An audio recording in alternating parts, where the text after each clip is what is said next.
एष रेडियो नेपालः सम्प्रति समाचारः श्रूयन्ताम् प्रवाचकः ध्रुव भट्टराई सर्वकारेण इजरायल देशे हमास नाम्ना प्यालेस्टाइनीय समूहस्य आक्रमणेन मृतान् नेपालिन प्रति सम्मानं व्यङ्क्तुम् अद्य राष्ट्रिय शोकः उद्घोषितो वर्तते। सिंह प्रासाद वर्तिनी प्रधानमन्त्री मन्त्री परिषद कार्यालय गतदिने उपविष्टेन मन्त्री परिषद आकस्मिक उपवेशेन इजरायल देशे घटितायं अकल्पनीय घटनायं दिवंगतानां नेपालिनां सम्मानाय अद्य मंगलवासरे राष्ट्रिय शोकम् उद्घोष्य आराष्ट्रं सर्वकार्य कार्यालयेषु विदेशस्थितेषु नेपाली नियोगेषु च राष्ट्रियध्वजम् अर्धम् अवनमयितुम् निडितमिति सर्वकारस्य प्रवक्ता संचार सूचना प्रविधि मन्त्री च रेखा शर्मा अज्ञापयत्। एवमेव सर्वकारेण हमास समूहस्य आक्रमणेन त्यक्तजीवनानां दशानां जनानां परिवारेभ्यः प्रतिपरिवारं 10 लक्षाणां रूप्यकाणां साहाय्यं दातुं च निडितमिति संचारमन्त्री शर्मा अज्ञापयत्। मन्त्री परिषद उपवेशेन इजरायल देशस्य द्वन्द्वग्रस्त क्षेत्रेषु निवसतां नेपालं प्रत्यागन्तुम् इच्छुकानां नेपालिनां यथाशीघ्रं नेपालम् आनयनेन कार्यं क्रियते इति सूचयन्ति। तदनुसारेण कार्य सम्पादनाय सम्बद्ध निकाय निर्दिष्टाश्च सन्तीति मन्त्री शर्मा अवोचत्।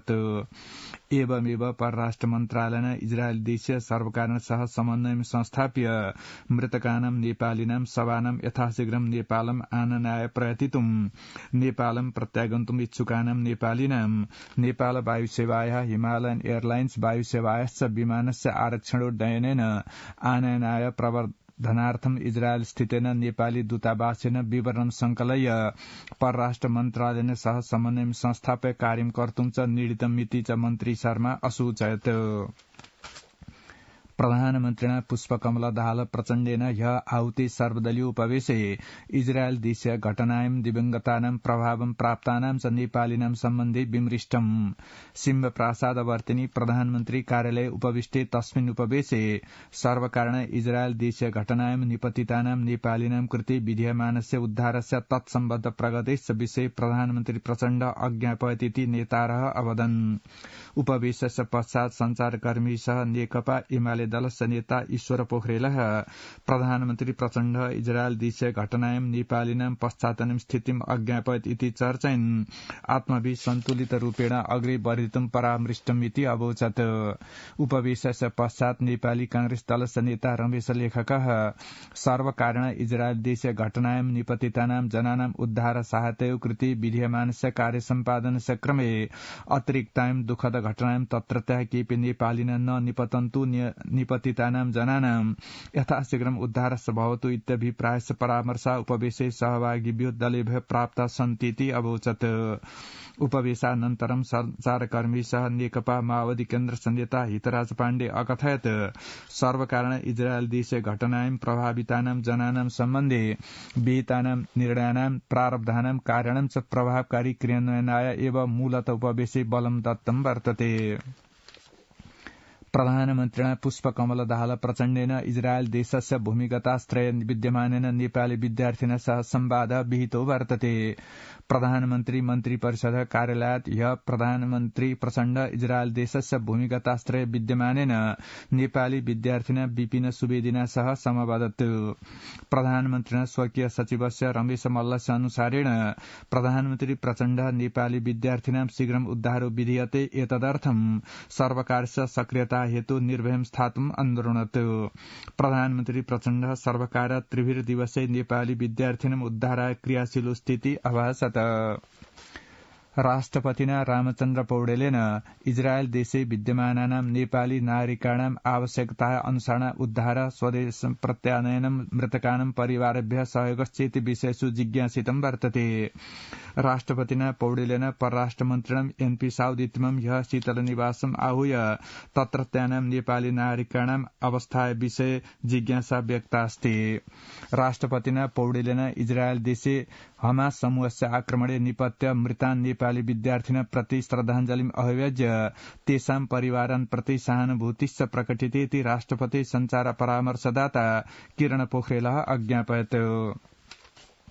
प्रतिनिधि सभा ह्यस्तनोपवेशे एतद्विक्रमवर्षं विद्युत विधेयकम् आधृत्य विचार्यतामिति निगद्य प्रस्तुतः प्रस्तावः सर्वसम्मत्या स्वीकृतो वर्तते। उपवेशे ऊर्जा जलस्रोत सेचन मन्त्रिणा शक्ति बहादुर बस्नेत इत्यनेन प्रस्तुतः प्रस्तावसौ सभया सर्वसम्मत्या स्वीकृतोऽस्ति। विधेयकस्य सैद्धान्तिक विमर्शने उत्थापितान् प्रश्नान् उत्तरन् ऊर्जा जलस्रोत सेचन मन्त्री शक्ति बहादुर बस्नेत विधेयकम् आवश्यकतायाम् आधृतमस्ति अनेन सर्वाणि क्षेत्राणि विष्टानि सन्तीति च प्रावोचत्। मन्त्री बस्नेत नेपालस्य आन्तरोपयोगं ध्यात्वैव विद्युत निर्यात करिष्यति इति ब्रुवन् विद्युत प्रसारणस्य क्षेत्रे दृष्टानां समस्यानां समाधानाय सर्वकारेण रणनीतिं निर्माय कार्यं विधीयमानमस्तीति च अज्ञापयत्।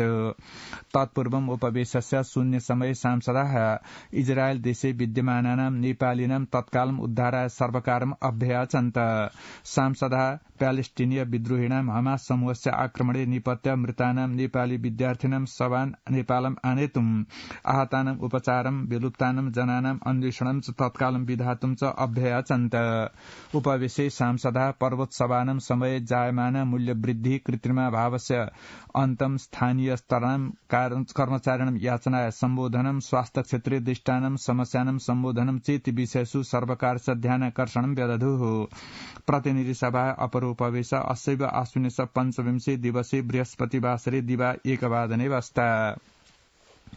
संचार सूचना प्रविधि मन्त्री रेखा शर्मा गदति सूचना प्रविधि उच्चतम विकासस्य सन्दर्भेऽपि पत्राचार सेवाय औचित्यं समाप्तं नास्ति। 49-शततमस्य विश्व पत्राचार सेवा दिवसस्य अवसरे पत्राचार सेवा विभागेन ह्यः काष्ठमण्डपे आयोजिते कार्यक्रमे मन्त्री शर्मा आधुनिक सौविध्ययुक्ताय पत्राचार सेवाय सम्प्रति आवश्यकतास्तीति हेतु अस्याः पुनः संरचना विधेयाति बलं प्रादात्। तदवसरे मन्त्री शर्मा पत्राचार सेवा विभागस्य अनावश्यक संरचनानां व्यवस्थापनं विधाय सेवा प्रभावकारण विधातुं सर्वकारेण कार्यम् अग्रे वर्धापितमस्तीति असूचयत्। एक स्थानीय स्तर एका पत्रचार सेवा चेति कार्यक्रम क्रियान्वियमाणोऽस्ति। सम्प्रति पारपत्राणां परिवहनाय पत्रचार सेवाय प्रयोग प्रारब्धः वर्तते इति मन्त्री शर्मा अबोधयत्। काष्ठमण्डप जनपद न्यायालय गतदिने पारिवारिक न्यायपीठं प्रारब्धं वर्तते। प्रधान न्यायाधीश विश्वम्भर प्रसाद श्रेष्ठ प्रधान न्यायाधीश पदे नियुक्ते उपक्रमे संसदीय श्रवणे एव काष्ठमण्डप जनपद न्यायालय पारिवारिक न्यायपीठस्य प्रारम्भणाय आवश्यकता आधारेण अन्येषु न्यायालयेषु च विस्तारणाय च अग्रेसारिताय योजना अनुसारेण न्यायपीठं संघटितमिति अवोचत्। प्रधान न्यायाधीश श्रेष्ठ न्यायिक इतिहासे प्रथमवारं पारिवारिक न्यायपीठं प्रारब्धम् इति अवोचत्। इति समाचारः।